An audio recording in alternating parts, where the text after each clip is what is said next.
Welcome to Cheap Talk, the podcast that dives deep into those everyday things we just can't ignore. Ever feel that pang of annoyance when someone messes with your routine or, insists on eating your perfectly portioned takeout? Yes.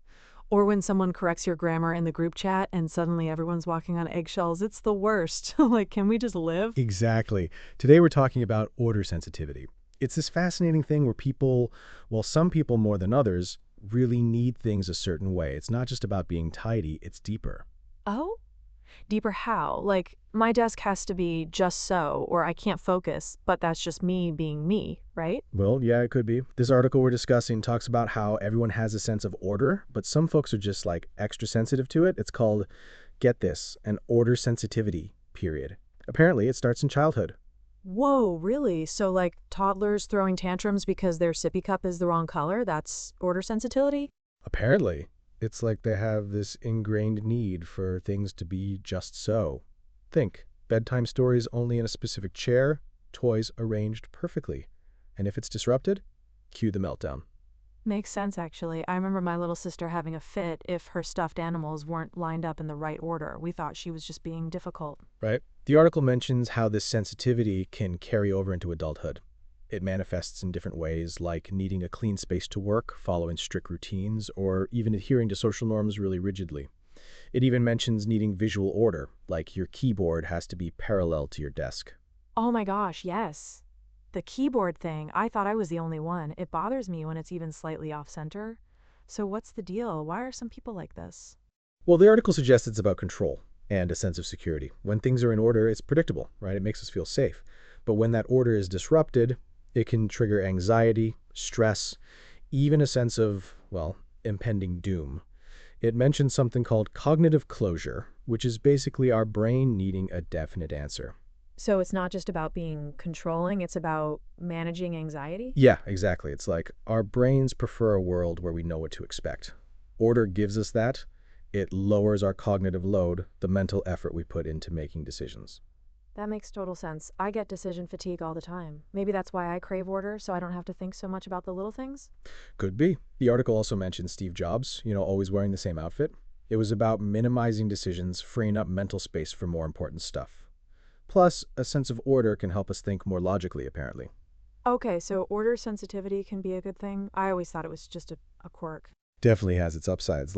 Remember that story about the reality show where a guest was super concerned about the chimney being unsafe?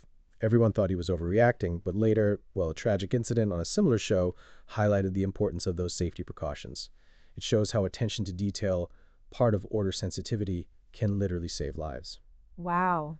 Yeah, that's true. And speaking up when someone's being disruptive, like talking during a movie, it's maintaining order and standing up for what's right. Exactly. It's about respecting shared spaces, social norms, and all that. But there is a downside. Being too rigid can impact relationships. It can lead to conflict, make people feel like you're being difficult or judgmental. Yeah, so how do you strike a balance? How do you embrace order without alienating everyone around you? The article suggests a few things. First, understand your own order system. What's not negotiable, and what can you be flexible about? Communicate that to the people you're close to. It's also about trusting others to handle things, even if they don't do it exactly your way. That's tough though, right? Letting go of control? Definitely. But the article suggests deliberately breaking your routine sometimes. Small things in low-stakes situations. It helps you realize that the world doesn't end when things aren't perfect. It builds resilience and reminds you that a little chaos can be fun. So letting go of control, huh? It's easier said than done, right? I mean, we're talking about rewiring years of habits of needing that specific mug for your morning coffee. Totally. It's like my brain is wired for mug placement optimization. But honestly, what's the worst that could happen if I use a different mug? Probably nothing. It's just unsettling. It is. That's the thing about order sensitivity, right? It's often tied to this fear of the unknown, the unexpected. What if using the wrong mug throws off my entire day? What if my whole world implodes because my socks aren't folded the right way?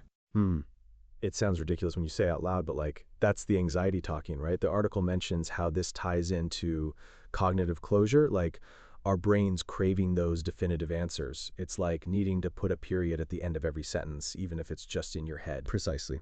Our brains just love those neat little boxes, those predictable patterns. It's like, give me the answer, give me the routine, give me the order. And when we don't get it, cue the internal screaming. So, how do we quiet that screaming besides, therapy? Which, honestly, we should probably all be in. Let's be real. For real. But yeah, the article suggests those small, deliberate breaks in routine, like taking a different route to work, or, and I love this one, purposely mismatching your socks. Mismatched socks? That sounds chaotic, but like in a good way, maybe? Exactly. It's about embracing the little imperfections, proving to yourself that the world doesn't end when things aren't just so. It's like a low stakes rebellion against your own brain. I can see that. It's like flexing your flexibility muscle, so to speak. So, small acts of controlled chaos? Interesting. Yep. And it's not just about breaking routines, it's also about communication, right? Talking to your partner, your roommates, your family about what's actually important to you order wise and what you're willing to compromise on. Because not every misplaced coaster is a hill to die on. Right? It's about picking your battles, choosing which aspects of order are truly essential for your well being, and which ones you can, well, let slide. Like maybe my sock drawer needs to be organized by color and fabric, but I can live with a slightly askew rug, right? Totally. It's about finding that sweet spot between maintaining a sense of order that makes you feel secure and not driving everyone around you crazy with your, shall we say, particularities. Yeah. So embracing the quirks, communicating the needs, and occasionally letting the socks fall where they may. Got it. So, we've been talking about order sensitivity, right? And how it can be both a blessing and a curse. But this whole cognitive closure thing, it really got me thinking. It's like our brains need those periods at the end of the sentences, those neatly folded socks, those perfectly aligned keyboards. It's unsettling when things are out of place. Totally. It's like that low level hum of anxiety that just won't quit until everything's just so. And honestly, sometimes it's exhausting. Right? It's like running a mental defrag all the time, trying to optimize every little thing. But what about when it impacts other people? Like when your need for order bumps up against someone else's less structured approach to life. Oh, that's a recipe for disaster right there, especially in relationships. Like, imagine one person needing absolute silence to work and the other thriving in a more, shall we say, vibrant environment. Oof. Yeah, that's a tough one. It's like, how do you navigate those differences without constantly policing each other's behavior? It's got to be about communication, right? And compromise. Hmm. Definitely. Like setting clear boundaries. Okay, this is my designated quiet zone. Please respect it. Or, hey, I know you like things tidy, but can we agree on a baseline level of cleanliness so we don't drive each other nuts? Exactly. It's about finding that middle ground, right? Because let's be real, nobody wants to live in a sterile, perfectly ordered museum. A little bit of chaos is essential for life. It's where the magic happens, right?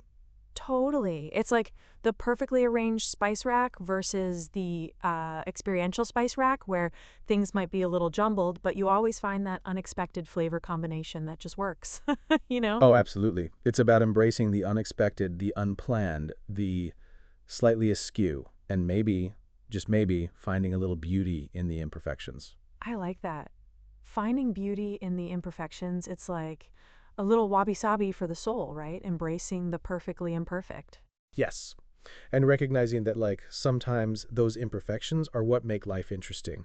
It's the unexpected detour that leads to the hidden gem, the mismatched socks that spark a conversation, the slightly off-center keyboard that, well, okay, maybe not the keyboard, but you get the idea. Ha! Yeah, I get it. It's about loosening the grip a little, allowing for a little wiggle room, a little breathing space, both for ourselves and for the people we share our lives with. It's about finding that balance, that harmony between order and chaos, right? And maybe, just maybe, realizing that a little bit of chaos can actually be fun. Exactly. A little bit of chaos, a little bit of order, a whole lot of understanding and communication. That's the recipe right there. So on that note, we're wrapping up this episode of Cheap Talk. Thanks for tuning in, everyone. And remember, a little bit of chaos can be a good thing. Until next time, stay curious, stay open, and maybe try mismatching your socks. Bye, everyone. See ya!